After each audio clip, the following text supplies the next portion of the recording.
Hello everyone, welcome to our channel classy food. আজকে আমি আপনাদের সঙ্গে শেয়ার করব আপেল সন্দেশের রেসিপি। ঠিক দোকানের মতোই আপেল সন্দেশ আপনারা বাড়িতে তৈরি করতে পারবেন খুব কম ইনগ্রেডিয়েন্টস দিয়ে, আর এটা খেতেও কিন্তু দুর্ধর্ষ। আর লুকটা তো আপনারা দেখতেই পাচ্ছেন, জাস্ট অ্যামেজিং। ভিডিওটি ভালো লাগলে প্লিজ সাবস্ক্রাইব করে দেবেন।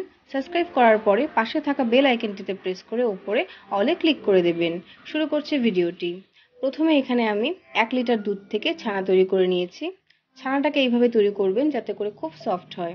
তারপর ছানাটাকে কিছুক্ষণ সময় ধরে আমি এটাকে ভালো করে মেখে নেব। এই ছানার ভিডিও যদি আপনারা দেখতে চান তবে আমি ডেসক্রিপশন বক্সের লিংক দিয়ে দেব, আপনারা দেখে নেবেন কি করে লেবু দিয়ে খুব সহজেই ছানা তৈরি করতে পারবো। আর এই ছানা দিয়ে আপনারা যে কোনো মিষ্টিও তৈরি করে নিতে পারবেন। দেখতেই পারলেন ছানাটাকে আমি খুব ভালো করে মেখে নিয়েছি। এরপর আমি ওভেনে একটা কড়াই বসিয়ে দিয়ে তাতে 2 টিস্পুন ঘি দিয়ে দিচ্ছি। ঘি এখানে খুব বেশি প্রয়োজন নেই, 2 চামচ ঘি দিলেই যথেষ্ট। এরপর যে মেখে রেখেছিলাম ছানাটিকে, সেই ছানাটি এখানে দিয়ে দিচ্ছি। এরপর দিয়ে দিচ্ছি গুঁড়ো দুধ পাউডার। এখানে আমি হাফ কাপ ছোট কাপ দিয়ে গুঁড়ো দুধ পাউডার দিয়ে দিচ্ছি। এরপর ভালো করে মিশিয়ে নেব।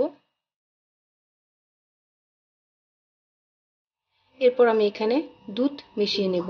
খুব অল্প অল্প করে দুধ ঢেলে এখানে মিশিয়ে নিতে হবে, একবারেই বেশি করে দুধ দিয়ে দেবেন না, অল্প অল্প করে দুধ দিয়ে ভালো করে এটাকে মিশিয়ে নিতে হবে। খুব ভালো হয় যদি আপনারা এখানে ননস্টিকের কোনো প্যান ইউজ করেন। গ্যাসের ফ্লেমটিকে লো রেখে খুব ভালো করে মিশিয়ে নিতে হবে।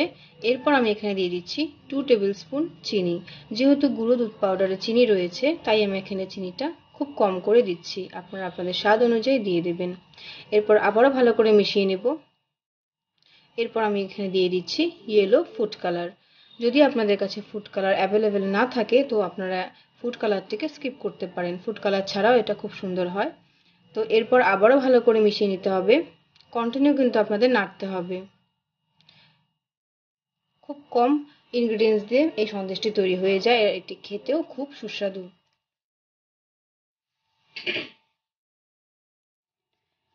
তো দেখতেই পাচ্ছেন এইভাবে কিন্তু আস্তে আস্তে প্যান থেকে এটা ছেড়ে দিয়েছে। যখনই দেখবেন যে প্যান থেকে এটা ছেড়ে দিয়েছে তখনই বুঝে নেবেন এটা হয়ে গেছে। অফ করে দিয়ে আমি ব্যাটারটিকে একটি প্লেটে নামিয়ে ঠান্ডা করে নেবার পরে ভালো করে একটা ডো তৈরি করে নিয়েছি, একটু মেখে ডো তৈরি করে নিয়েছি। ঠিক যেমন রুটির জন্য ডো তৈরি করি ঠিক সেইভাবে একটু মেখে নিয়েছি। এরপর হাতে আমি ঘি মাখিয়ে নিয়ে তাতে করে একটা রাউন্ড শেপ দিয়ে এর মধ্যে জাস্ট একটু মাঝখানটা একটু ফাঁকা করে নিয়ে এর মধ্যে একটা লবঙ্গ দিয়ে দিচ্ছি। জাস্ট হালকা করে লবঙ্গটা ঢোকাবেন যাতে উপরের দিকের অংশটা থাকে আর দেখতে ঠিক বোটার মতো মনে হয়, যে যেমন ঠিক আপেলের বোটা থাকে ঠিক তেমনই।